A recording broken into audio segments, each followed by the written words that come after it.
So is it every 5 days or 14 days? Which one should I do? Like, so you're the new ball python owner, or you've had ball pythons and you just want to know, do you need to feed every 5 days or 14 days? Which one is better? Hey, stick around in this video and I'm gonna cover that and the pros and cons of each. These brothers my guys, know that they fly, know that they ride or die. I keep boys by my side, CJ Ike, now I gotta roll with ice. These brothers my guys, know that they fly, know that they ride or die. I keep boys by my side, CJ Ike, now I gotta roll with ice. Hey, how's it going, guys? It's Paul with Spheric Reptiles, and I thank you so much for tuning into the channel, man. Again, like I always say, this channel is made for people to help them, to put the information out there, and definitely challenge you to look for more information. But hopefully this channel serves as a good proof source for you in determining what to do for your ball python care and husbandry, right? Because these animals live for a long time, so we need to really think about the husbandry of these animals. So that's what this video will cover, and the pros and cons of feeding your animal every 5 to 14 days, right? So I did a study. I like doing studies because I think that's the best thing that you can do, and you can see reproducible results over time. I chart everything, right? So everything's on a spreadsheet in my computer, but this was one that I couldn't find information on. So when I talked to other breeders, they were kind of willy-nilly about what to do. And so I was like, hey, I'll just do my own study, a 10-month study where I had 1 and 1, no control. So there's no placebo group in this. So it's a study number of 2, which in the case of studies is not very significant, but I think the results of each one is enough to show you the pros and the cons. I started off with hatchlings, and I charted them from their hatchling phase all the way to their subadult phase, right? So, and it was over the course of 10 months. And the reason I did so is because I wanted to see how that would affect their growth, as well as some of the stressors. So I wanted to see if it would stress the animal out, if it would cause them to have a greater feeding response or a greater refusal response. That was the nature of the study. And just in a nutshell, it was very risky, but I've always seen people that have a hatchling, you know, at the beginning of the year, and at the end of the year, they have an animal that is like over 1,000 grams. And I was just like, is that really possible?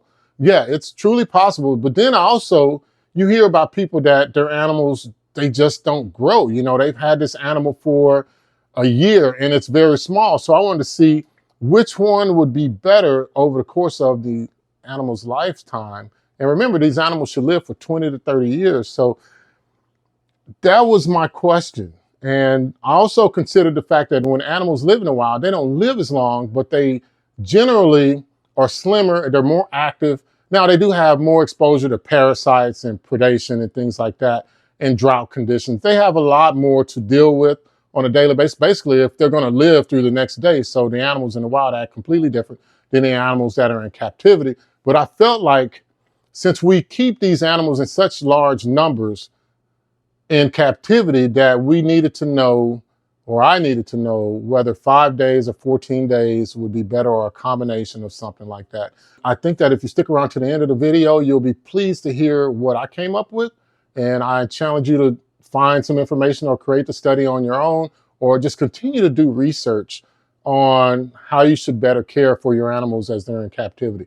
This video will be focusing on ball pythons, but you could carry it forward to crested geckos, bearded dragons, woma pythons, reticulated pythons, monitor lizards, you name it. So you get the scope of what I'm talking about. So before we go on, I'm going to discuss the nuts and bolts of the feeding schedules, right? So it was a 5-day, and the 5-day feeding schedule is more aggressive. So the hatchlings have a very high metabolism. And as the animals, the ball pythons, go from hatchling to subadult, their metabolism slows down severely. This is known with having a greater feeding response. If you feed your animal every 5 days, because of their high metabolism, it just keeps that metabolism burning during those early stages of life for this animal as it goes through hatchling to juvenile. And, you know, all in all, I mean, it sounds good, right? Typically what people do then is they go to a 14-day feeding schedule for their juvenile, subadults, and, you know, for adults, they might even go to 21 days, depending on the size of the adult. It's just something that you got to determine, but that slower metabolism doesn't need to be fed so much. So that's generally the argument. So do we just stick with a 5-day schedule, or do we stick with the 14-day schedule? I mean, and I think that's what you'll find a lot of breeders do. Moving into the 5-day, because I'll start with that first, and the animal that I used was Ebony Eyes. She is our female chocolate inchy hypo that's Heifer Desert Ghost, and she's a great animal. We picked her up from Fireball Reptiles, and we're very happy with her. Since we got her, and I definitely wanted her as part of my collection, but when I got her, I was like, you know what? She's at the right stage. And we got another animal that's at the right stage for me to conduct this study for what I'm trying to find out. And what I did is I fed her a smaller size than what she was supposed to get. So she was supposed to get a rat pup when we first got her as a hatchling, but I got her a small mouse, which is, like 15 grams smaller than a rat pup. Like, it was a very small mouse. And as she moved up through the stages, I just stayed one size smaller. So when she was supposed to get a wean rat, I was feeding her a rat pup. When she was supposed to get a small rat, I fed her a wean rat. So what I saw is she went from about 168 grams to 1,002 grams. So she had about a 496% increase in size, over 800 grams, guys, in the span of 10 months. That is so phenomenal, right? And I'm really happy with that because I was able to capture everything that I wanted. So what I noticed in her was that she was more alert. She also fed every single time because I was feeding her smaller size. She had growth changes every month over month because I weighed her every month, as well as she just stayed vibrant, and her poops and everything else were solid, separated from the urates. She never had diarrhea or anything like that. So for that, I was really expecting a little bit different. I was expecting some runny poop, or maybe for her to have some lethargy or something like that, but it never happened. It still has not happened with her. I don't know if it's just this snake. Like I said, I only did a study group of 2, but this actually played out well for her. Now, for the 5-day, one of the cons that you could see, and I didn't see this in her, but I know that you could see this. One of the cons that you could see is that you could have your animal overfed and overweight, right? So as I said before, all of our animals get out and they get enriched. So I have a day of the week, and of course there's 7 days, in which I wake up early and I come in and I just hold, one row of snakes and I just handle them, and then I'll come home from work and I'll do the same thing. On the weekends, I do it for a little bit longer because I'm not at work, but you can have an obese snake, so a big couch potato, and you can also hurt their digestive system if you feed too large of a prey item, as well as you could see some regurgitation. Now, not in her, but in some other animals, I have seen regurgitation, and I've done research on that. And one of the bad things about regurgitation is when that animal is swallowed, it's generally swallowed head first, unless your snake decides to do something stupid, but you notice that it takes them a lot longer to eat. But if they swallow it head first and then whatever, a stressor or something causes them to regurgitate, like being overfed, that animal comes out backwards. And when it comes out backwards, the claws, the fur, everything starts scraping along the esophagus and everything that's going up through the mouth, and it comes out with acid, right? So when this acid is inside of the tub, so imagine the acid is inside of one of these tubs and your snake is sitting inside on top of it, that acid and that decaying material from that animal will start actually working on your snake to decay your snake. And that's definitely not something that you want. That's definitely a con, guys. And so if an animal does regurgitate, then it's a totally different step in the process. So that's one of the things that definitely increases when you go to a more aggressive feeding schedule, is that you run the risk of your animals regurgitating. And sometimes your animals won't bounce back from that. That's not something that we've seen, but definitely from the research, I definitely saw that.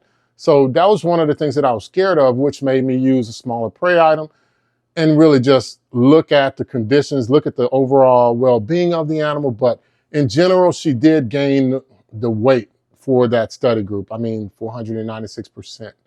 I mean, that's a huge amount. So, but those are the pros and the cons for feeding every 5 days. Now, is this something that you could do for the full lifetime of your snake? I would think not.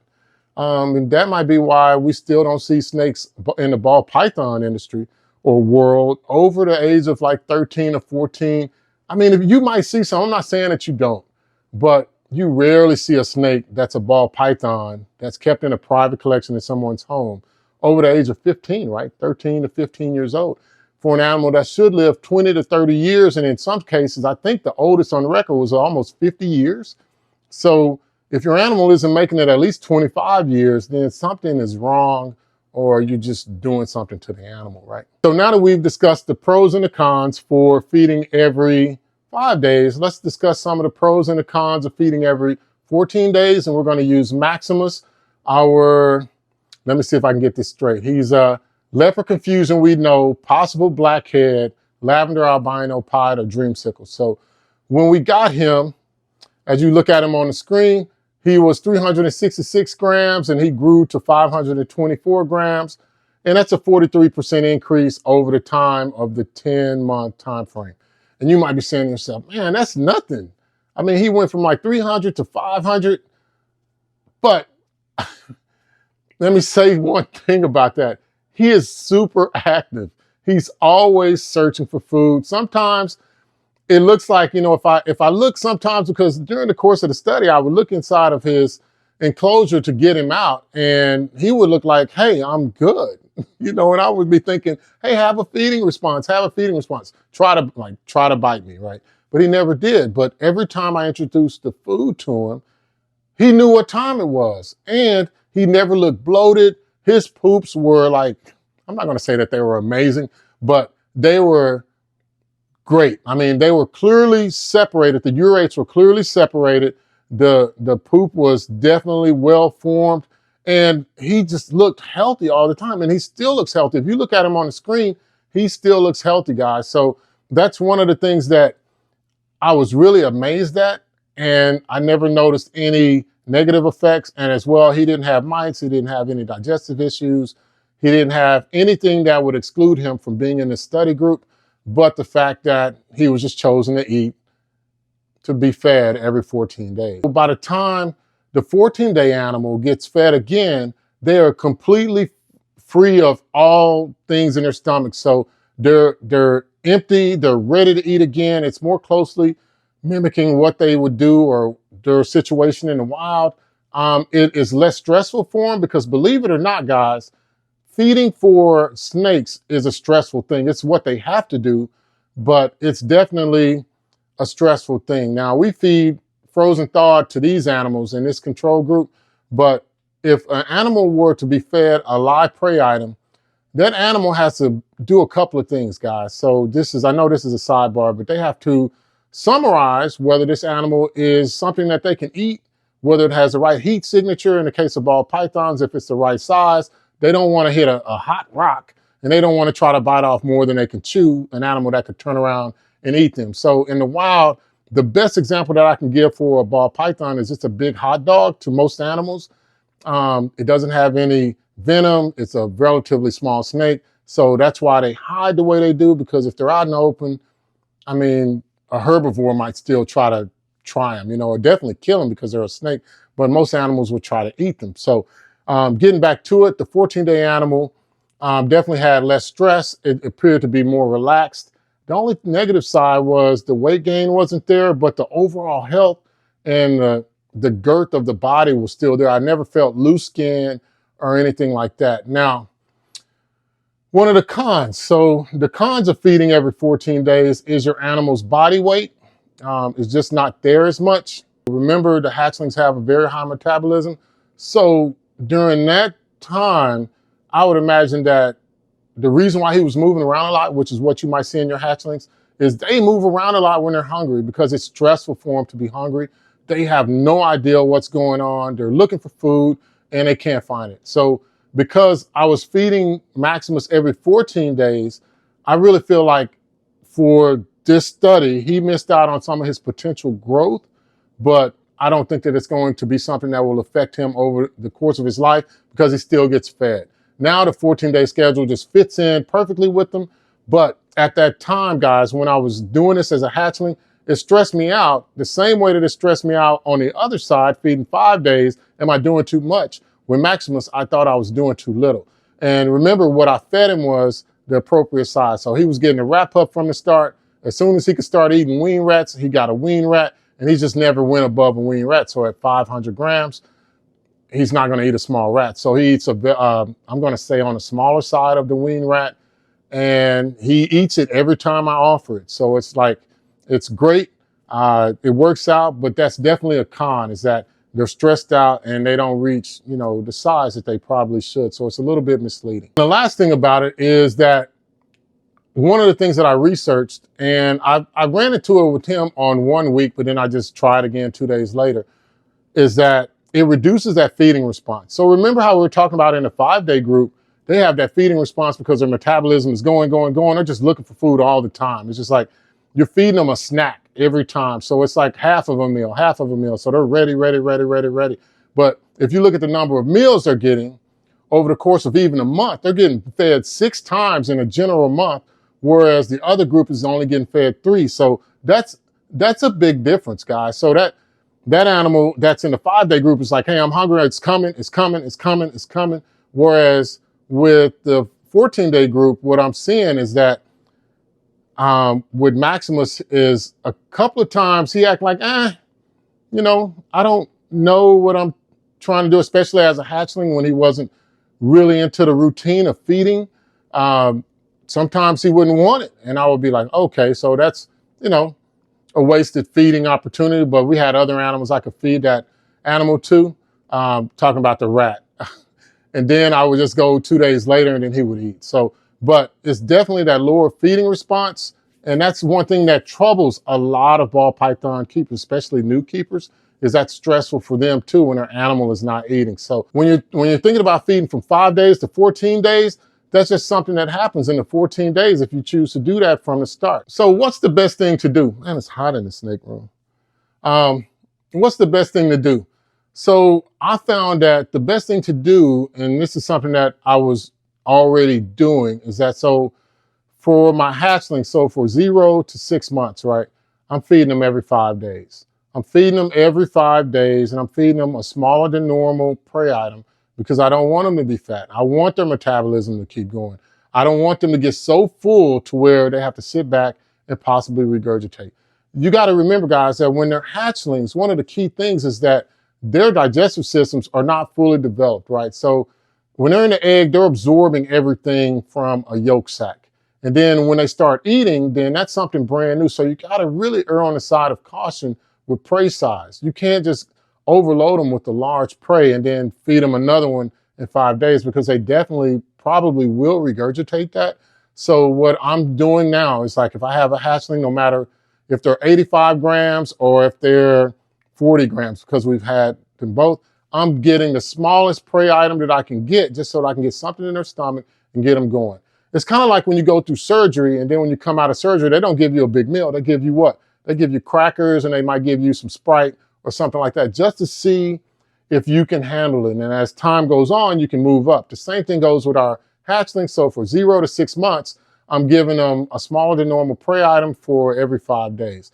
Now, as they move from hatchling to juvenile, I go from 5 days to 7 to 10 days, depending on the animal, right? So depending on if they look really full, I'll go 7 days. And if they don't, if they look overly full, I'll go 10 days, right? So I meant to say that the other way. So if they're looking a little bit hungry, then I'll go 7. And if they're looking like they're really full, I'll go 10. And that's for the juvenile phase. And what I do that for is for another 3 months, right? So I do that for 3 months, and this is over the course of a year. And then that juvenile stage is the shortest phase, right? And then I think they reach that subadult phase relatively fast. And I definitely stick with a 14-day schedule. And I do that just to make sure that the animals are always going to have a feeding response, and I don't want to overload them and make them a couch potato. So that's one of the things that we do unless they are breeding. So if they're breeding, then I will go with another schedule, right? So if they're breeding, I'll go with every 7 days, and for the females and the males. And what I do with the males is I drop them down to a jumbo mouse, because it seems like they stay on a jumbo mice. And with the breeding females, as they grow, I increase that rat size to maybe a small rat or a small medium rat. But it's still every 7 days, and it's only while they're either producing sperm or they're producing follicles or eggs. So, you know, this is something that we found, guys. I hope this video proves helpful in you determining whether your you should feed your ball pythons every 5 days or 14 days or something in between, because at the end of the day, we should only be getting these animals if we want them in our lives first, and that secondly, if we want to be helpful for them. Like, so I'm really against getting animals to hurt them in any kind of way, right? So I think that if, as reptile keepers, by being responsible, we can adjust those and then we can enjoy our snakes for a lot longer periods of time. And it's not as stressful for us or for them, both for feeding them all the time and for them on their end, getting fed all the time, right? It's just part of it, guys. And I hope that you like this video. And if you do, please like and subscribe. Let me know what you think as always. And hey, guys, just really, really and truly enjoy that time that you spend with your reptiles and cherish that time that you have with your family. Thank you.